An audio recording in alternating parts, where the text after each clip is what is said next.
Questo video è stato realizzato per presentare la nostra scuola, l'Ipseo a Carlo Wojtyła di Catania, istituto alberghiero che vanta 2000 studenti e di cui mi fregio essere il dirigente scolastico. Mi chiamo Daniela Di Piazza.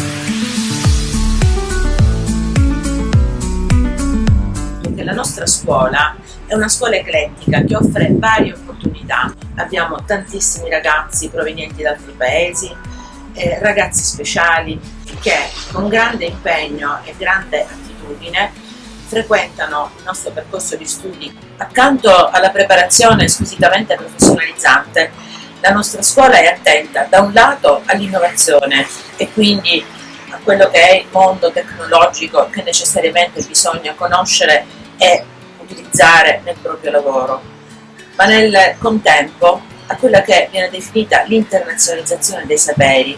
Difatti parecchi Erasmus che noi realizziamo, quindi partenariati disseminati un po' in tutto il mondo, i gemellaggi con realtà quali quella cinese, russa, Francia, Spagna, rappresentano per i nostri ragazzi delle esperienze molto significative e formative che sicuramente consentono, nel momento in cui lo studente completa il suo percorso di studio, un reale inserimento nel mondo del lavoro con appunto un pacchetto formativo veramente completo che fa la differenza.